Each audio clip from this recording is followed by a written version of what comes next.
Kita sering banget kan ngomongin soal kecepatan, mobil yang ngebut, pelari yang kencung banget. Tapi tahu nggak sih, dalam fisika, cerita yang sebenarnya jauh lebih seru itu bukan tentang seberapa cepat sesuatu bergerak, tapi tentang gimana kecepatannya berubah. Nah, inilah yang bakal kita bedah bareng-bareng. Oke, pertama-tama kita bakal lihat kondisi di mana kecepatan itu nggak konstan. Coba deh bayangin, ini bukan lagi jalan santai di tol pakai cruise control, tapi perjalanan yang naik turun kecepatannya. Lihat deh para pesepeda ini. Waktu mereka meluncur turun bukit, kecepatannya jelas nggak sama terus kan? Pasti makin lama makin kencang. Nah, pertanyaannya, gimana sih cara fisika ngejelasin gerakan kayak gini? Dan fenomena ini tuh terjadi di mana-mana. Coba deh ingat-ingat pas lagi di mobil, berhenti di lampu merah. Begitu lampu hijau dan mobil digas, apa yang kita rasain? Badan kita kayak kedorong ke belakang, nempel di jok. Nah, itu dia sensasi dari perubahan kecepatan. Oke, sekarang ayo kita kasih nama yang lebih resmi buat fenomena yang kita rasain ini. Dan kita definisikan biar lebih presisi. Di dunia fisika, ini namanya gerak lurus berubah beraturan, atau kita singkat aja GLBB. Gampangnya gini, ini tuh gerakan lurus yang kecepatannya berubah, tapi perubahannya itu teratur setiap detiknya. Nah, ini nih poin kuncinya. Meskipun kecepatannya berubah terus, bisa makin cepat, bisa makin lambat, laju perubahannya itu sendiri, yang kita sebut percepatan, nilainya itu tetap alias konstan.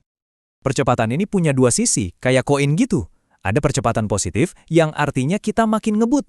Terus, ada percepatan negatif, yang artinya kita lagi ngerem atau melambat. Jadi di fisika, ngerem itu sebenarnya cuma percepatan yang arahnya kebalikan aja.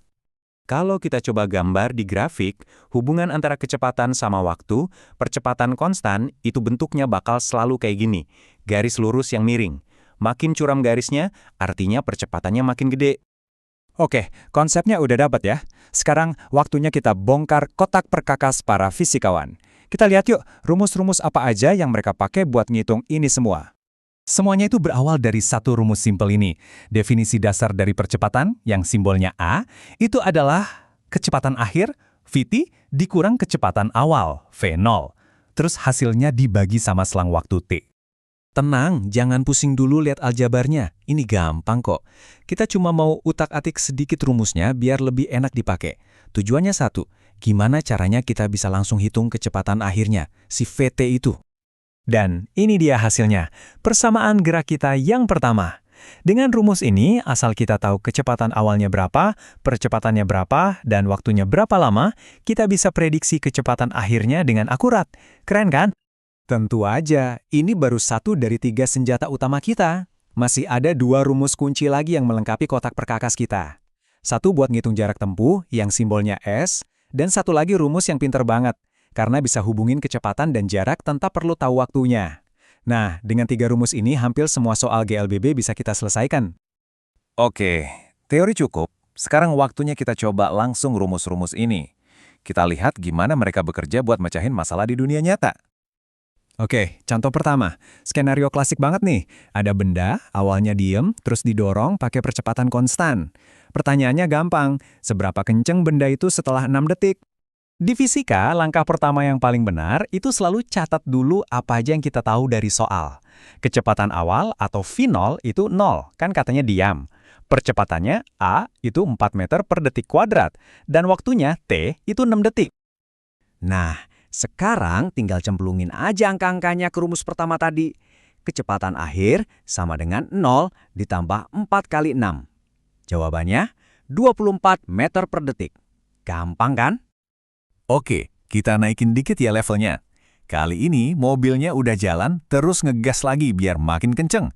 Pertanyaannya, berapa jauh sih jarak yang ditempuh mobil itu selama ngegas? Nah, soal ini agak ngejebak nih. Kita nggak bisa langsung hitung jaraknya. Kenapa? Soalnya di rumus jarak kita butuh nilai percepatan atau A. Dan di soal nggak dikasih tahu. Jadi langkah pertama kita ya cari dulu percepatannya berapa. Kita balik lagi ke rumus dasar percepatan.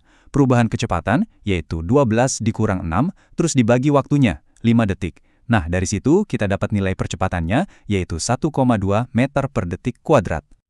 Oke, kepingan puzzle yang hilang, si nilai percepatan udah kita temuin. Sekarang kita siap buat langkah kedua, menjawab pertanyaan utamanya. Sekarang kita pakai rumus jarak. Masukin semua angkanya. Kecepatan awal dikali waktu, ditambah setengah dikali percepatan, dikali kuadrat dari waktu.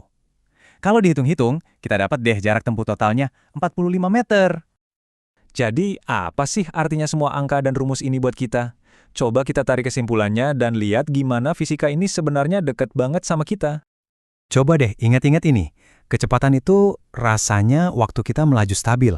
Tapi percepatan, nah itu tuh gaya yang neken badan kita ke jok waktu mobil ngegas. Atau yang bikin kita maju ke depan pas ngerem mendadak.